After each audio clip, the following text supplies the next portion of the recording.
Assalamualaikum warahmatullahi wabarakatuh. Saya Ismail Badrul dari program studi pemanfaatan sumber daya perikanan. Ingin membuat tugas video untuk memenuhi tugas oceanografi perikanan dengan dosen pengampu Pak Ilham Zulfahmi. Di sini saya akan membahas tentang penyu hijau.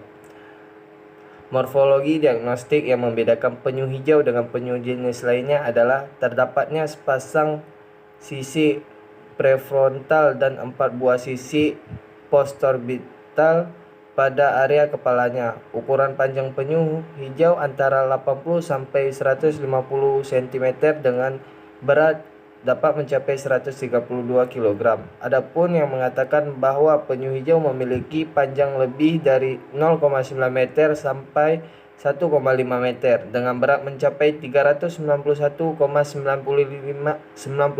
kg dan memiliki cakar yang tajam pada kaki depannya. Pada masing-masing flipper, penyu terdapat satu kuku dan flipper bagian depan lebih panjang daripada bagian belakang.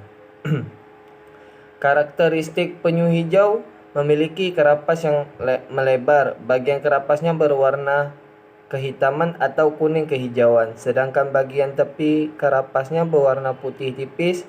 Selain itu, penyu hijau juga memiliki plastron yang berwarna putih. Penyu hijau memiliki ciri-ciri kerapas berbentuk oval dengan 5 buah neural, 4 buah koastal, 10 buah marginal, dan bentuk kerapasnya tidak meruncing di punggung serta memiliki kepala yang bundar. Memiliki sepasang kaki depan dan sepasang kaki belakang. Kuku pada kaki depannya hanya satu.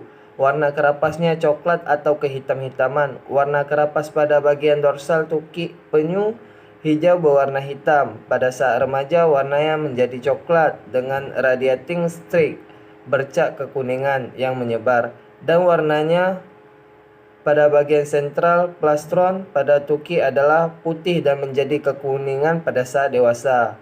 Chelonia midaslin merupakan nama ilmiah yang paling umum dipergunakan bagi penyu hijau. Salah satu anonimnya adalah Testudo midaslineus, dan dalam dunia internasional spesies ini lebih dikenal sebagai green turtle berdasarkan warna lemak pada jaringan tubuhnya.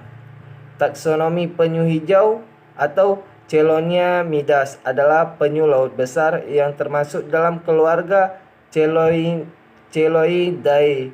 Hewan ini merupakan satu-satunya spesies dalam golongan Chelonia. Mereka hidup di semua laut tropis dan subtropis, terutama di Samudra Atlantik dan Samudra Pasifik.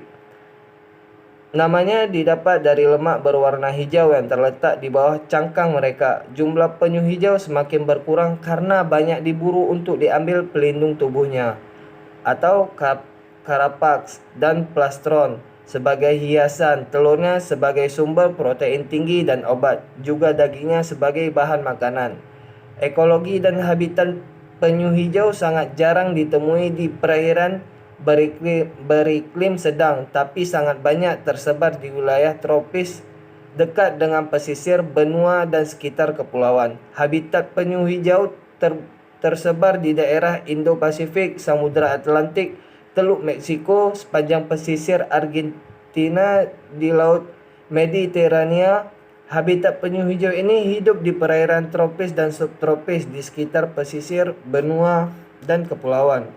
Penyu hijau juga diketahui sering terdapat di antara terumbu karang pada daerah laut lepas. Kemampuan migrasi penyu hijau pada beberapa populasi dapat mencapai jarak 2094 km dari habitatnya. Dari habitat peneluran menuju habitat mencari makan.